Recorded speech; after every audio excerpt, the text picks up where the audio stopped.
सवाल कहता है के का वह मान ज्ञात करे जिसके लिए बिंदुएं -5 1 के और 4 - 2 संरेखी है। मतलब साफ कर दिया कि ये तीनों बिंदु एक सीध में है। तो अगर ये तीनों बिंदु एक सीध में है और हम जबरदस्ती इसको त्रिभुज मानते हुए उसका क्षेत्रफल निकालना चाहेंगे तो क्षेत्रफल क्या आएगा, कोई बता सकते हो? 0 आएगा, बिल्कुल। तो हम यहाँ लिखते हैं, चूंकि हम जानबूझ के नाम दे रहे हैं, देखना 5 1 बी 1 के तथा सी 4 - 2 संरेखी है, इसलिए त्रिभुज ए बी सी का क्षेत्रफल बराबर 0 हो जाएगा। यहां तक कोई तकलीफ नहीं। चूंकि तीनों बिंदु संरेखी है, नाम दे दिए बिंदुओं का जानबूझ के ए बी और सी, संरेखी कह दिए, तो अब त्रिभुज एबीसी का क्षेत्रफल 0 हो जाएगा। और ऐसे में यहां इसके नीचे फॉर्मूला रखेंगे और इधर 0 लेके चलते चलेंगे। 1/2 x1 y2 - y3 x2 y3 - y1 plus x3 y1 - y2 is equal to 0। Half तक तो ठीक है। x1 अब तो यहीं से आराम से उठाते चले जाओगे, x1 -5 और ब्रैकेट के अंदर k माइनस, और इसका अपना भी माइनस है, पहले तो फॉर्मूला का माइनस फिर इसका अपना माइनस है, minus minus plus 2 plus x2 यानी 1 y3 - y1 यानी -2 -1 प्लस x3 यानी 4 y1 यानी यहां y1 1 माइनस y2 यानी k इज इक्वल टू 0। तो इस तरह से ये देखो, ये किस में है, ये गुना में है ना, ये उधर जाके भाग हो जाएगा। मतलब सीधा कहो, ये इस तरह से 1/2 लिखा हुआ है, ये उधर जाके उलट जाएगा और 0 के साथ निपट भी जाएगा, 0 ही बन जाएगा। -5 इंटू के -5k -5 प्लस -5 इंटू +2 यानी प्लस माइनस माइनस और 5 2 जा 10 प्लस 1 इंटू -3, देख रहे हो, प्लस 4 1 जा 4 और plus minus minus 4k is equal to 0 into, इसको उठा के ले जा रहे हैं हम, उधर जाके किस में बदल जाएगा, 2/1 में। क्योंकि इस तरफ बराबर का साइन यूज कर रहे हैं, इसलिए इधर इसको इम्प्लॉयड बना देते हैं। ये एक लाइन में 2 एरो एक साथ कहा जाता है कि यूज नहीं होता है, तो पहले वाले को ऐसे इस साइन के साथ दिखा देते हैं। अब इसको सॉल्व करो, -5k -4k minus minus plus होता है, दोनों जुड़ेगा, रिजल्ट आएगा -9k। ये -10, ये +4 प्लस माइनस माइनस यानी 10 में से 4 घटाओगे 6 और 10 बड़ा है तो उसका चिन्ह प्लस, ये मल्टीप्लाई कर लेते हैं तो sorry, plus minus -3 is equal to 0। -9k -9 is equal to 0।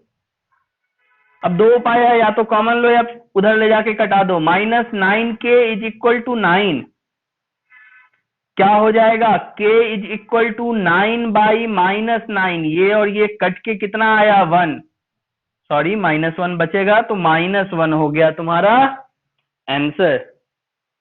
समझ गया ना? तो तरीका वही, फॉर्मूला वही, बस हर बार हमको अंतिम में जाके क्षेत्रफल निकालना होता था। इस बार संरेखी होने के कारण क्षेत्रफल का पहले से अनुमान था, तो बस डन, छापो। चलो ये सवाल बनाओ, सेम ही है, संरेखी है, बोल ही दिया।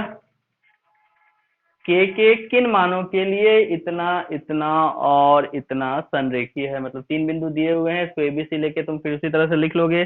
संरेखी है तो त्रिभुज का क्षेत्रफल 0 होगा। वैल्यू पुट करके सॉल्व करो, देखो क्या होता है। चूंकि ए, फिर से नाम हम अपनी मर्जी से लगा रहे हैं, बी तथा सी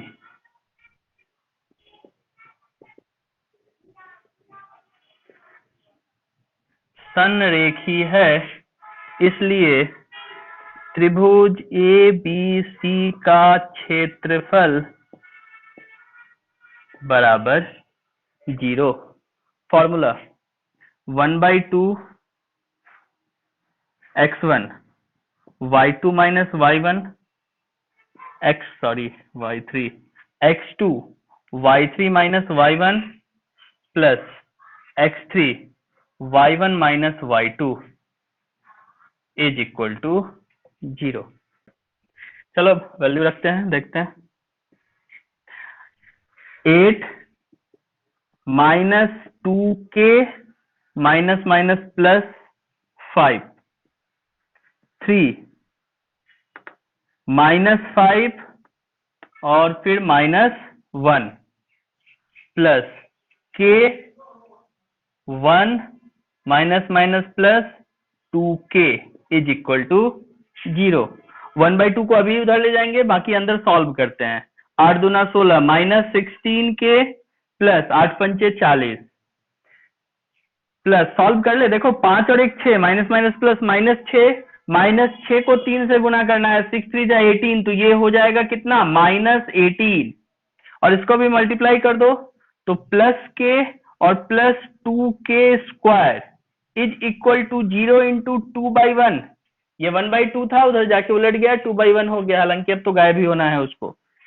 सॉल्व करो 16k दो जगह k है, यानी ये हो जाएगा -15k प्लस 40 में 18 माइनस करोगे 22 और plus 2k square is equal to 0।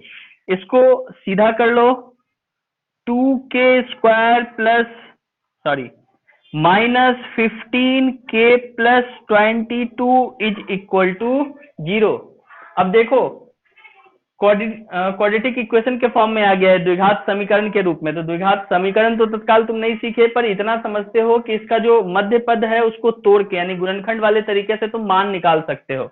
तो गुणनखंड करते हैं, इसका याद होगा ना, इसको और इसको गुना करते हैं, फिर दो ऐसा टुकड़ा बनाते हैं जिसको जोड़ने या घटाने पर ये आ जाए। 9th में बहुतों बार ऐसा हम सब किए हैं। तो भरवली करो, 22 दूना 44, 44 को तोड़ो, 44 को तोड़ोगे 2 से 22, फिर 2 से 11 और फाइनली 11 से 1, 2 गुना 11, लाना कितना है 15, तो कैसे आएगा 11 और 4 आ गया ना, 2k square minus 4k minus 11k plus 22 is equal to 0।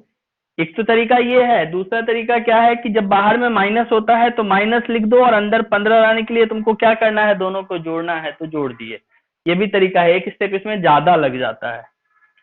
2k square minus 4k minus 11k plus 22 is equal to 0। Next line में बताओ कॉमन क्या लोगे। पहले दोनों में कॉमन आएगा 2 और k, बचेगा क्या k माइनस 2। दूसरे में क्या कॉमन आएगा 11, बचेगा क्या k, चूंकि माइनस कॉमन लिए हो तो ये साइन बदल के माइनस हो जाएगा और 2 इज इक्वल टू 0। देखो दोनों सेक्शन सेम है, जब सेम है मतलब तुम सही जा रहे हो, और यहाँ इन दोनों को तुम कॉमन ले सकते हो। तो अब रेस्ट बचे हुए हिस्से को हम सब यहाँ देखते हैं।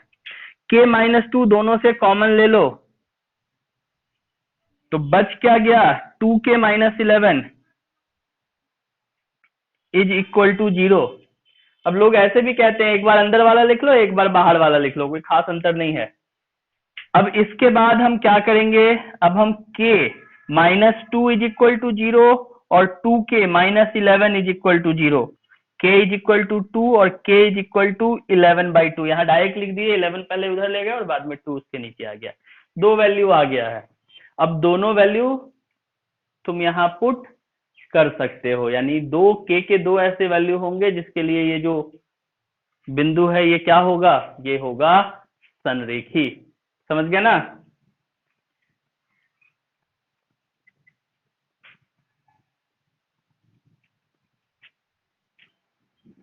एक्सरसाइज 7.3 कंप्लीट तुम्हारा होमवर्क होगा। एक नंबर तो तुम ऑलरेडी बना चुके हो, फिर भी चाहो तो बना सकते हो। दो के लिए जो पहला क्वेश्चन बनाए वो दो से मिलता जुलता था, उसके आधार पर तुम दो का भी दोनों बना सकते हो। तीसरे के बारे में सोचो कि तीसरा क्या कहता है। सवाल देखो, शीर्षों 0-1, 2-1 और 0-3 वाले त्रिभुज की भुजाओं के मध्य बिंदु से बनने वाले त्रिभुज का क्षेत्रफल ज्ञात कीजिए। देखो, एक बड़ा सा त्रिभुज है, थोड़ा बड़ा ही बनाना होगा, जिसके 3 शीर्ष दिए हुए हैं। ए कह रहा है 0-1, बी कह रहा है 2-1 और सी कह रहा है 0-3। ये बन गया एक त्रिभुज। अब कहता है एक अन्य त्रिभुज बनाना है जो इनकी भुजाओं के मध्य बिंदु से बना है। तो मध्य बिंदु ये हो गया ना, तुम नाम दे सकते हो जैसे भी चाहो, डी ई एफ। तो देखो डी किसका मध्य बिंदु निकला, बी और सी का निकल रहा है ना। तो मध्य बिंदु विभाजन सूत्र में जो पढ़े हो, मध्य बिंदु का निर्देशांक निकालने का तरीका, उसको अपना के तुम डी का मध्य बिंदु निकाल सकते हो। फिर ई का निकल जाएगा इन दोनों से और एफ का निकल जाएगा इन दोनों से। तीनों का निर्देशांक मालूम हो जाएगा ना, डी ई और एफ का। समझ रहे हो? जब तीनों बिंदु का निर्देशांक निकल जाएगा तब कहता है कि त्रिभुज का क्षेत्रफल ज्ञात कीजिए। इस छोटे वाले त्रिभुज का क्षेत्रफल ज्ञात कीजिए। तो अब तुमको त्रिभुज का फॉर्मूला लगाना होगा, डीईएफ। इस तरह से हम सब शॉर्ट में लिख दिया करते हैं, एरिया ऑफ ट्रायंगल डीईएफ। नहीं तो तुम ये भी लिख सकते हो, डीईएफ का क्षेत्रफल, जैसे भी तुम्हारा मन हो। डीईएफ का क्षेत्रफल निकाल लोगे। जब डीईएफ का क्षेत्रफल आ जाएगा तो आगे देखो, इस क्षेत्रफल का दिए हुए त्रिभुज के क्षेत्रफल के साथ अनुपात ज्ञात करें। यानी इसके बाद बड़े वाले त्रिभुज ए बी सी का क्षेत्रफल भी ज्ञात करना होगा फॉर्मूला लगा के। फॉर्मूला जान ही रहे हो, फॉर्मूला लगा के एबीसी का भी क्षेत्रफल निकाल लेना होगा। और तब बोला है कि अनुपात ज्ञात करे। अनुपात किसका अनुपात? तो कहता है इस त्रिभुज का दिए हुए त्रिभुज के साथ, यानी ऊपर रखना होगा छोटे वाले का डीईएफ का क्षेत्रफल और नीचे रखना होगा त्रिभुज ए बी सी का क्षेत्रफल। तो इतना काम करना होगा। पहले तो डी ई और एफ, इतना का तुमको निर्देशांक निकालना होगा विभाजन सूत्र में जो मध्य बिंदु के निर्देशांक के लिए फॉर्मूला पढ़े थे उससे। फिर उसके बाद इसका क्षेत्रफल निकालना होगा, इसका क्षेत्रफल निकालना होगा और तब अनुपात निकालना होगा। तो यह है 3 नंबर में किया जाने वाला काम। कर लोगे? नंबर 4 क्या कहता है? नंबर 4 कहता है उस चतुर्भुज का क्षेत्रफल ज्ञात कीजिए जिसके शीर्ष इसी क्रम में इतने इतने इतने और इतने हैं। कोई भी एक आरा टेढ़ा चतुर्भुज बना सकते हो, क्योंकि चतुर्भुज का कोई खास नाम तो दिया नहीं है और चारों निर्देशांक दिए जा रहे हैं, -4, -2, -3, -5, 3, -2 और 2, 3। तो ये तुम्हारे एक चतुर्भुज के 4 शीर्ष दिए हुए हैं। कहता है इसका क्षेत्रफल ज्ञात करो। तो क्षेत्रफल ज्ञात करने के लिए अगर पिछले कुछ सवालों में देखो तो हम सब समचतुर्भुज का भी क्षेत्रफल निकाले, 1/2 गुने विकर्णों का गुणनफल। लेकिन यहाँ वो काम नहीं आएगा क्योंकि ये कोई स्पेसिफिक क्वाड्रिलेटरल नहीं है, कोई विशिष्ट चतुर्भुज नहीं है कि हम कोई फॉर्मूला लगा सके। तो यहाँ हम करेंगे क्या बच्चों, ध्यान देना, ए को मिला देंगे सी से। जैसे ही मिला दिए एक त्रिभुज ये बन गया, एक त्रिभुज ये बन गया, 2 त्रिभुज बन गया ना। अब ए बी सी त्रिभुज का क्षेत्रफल निकाल लेना। फिर ए सी डी दूसरे त्रिभुज का क्षेत्रफल निकाल लेना, यानी एक बार ए बी सी का क्षेत्रफल और एक बार ए डी सी का क्षेत्रफल। जब दोनों का क्षेत्रफल आ जाएगा तो लिखना चतुर्भुज ए बी सी डी का क्षेत्रफल और दोनों को जोड़ देना। पहला और दूसरा जोड़ देना, तुम्हारा आंसर आ जाएगा। आसान था? देखो जब पूछ रहा है तो क्या करेंगे। और किसी को दिक्कत है? त्रिभुज ए बी सी का क्षेत्रफल 1/2 x1 y2 minus y3 x2 y3 minus y1 x3 y1 minus y2। Formula सही लिखा था ना बच्चा?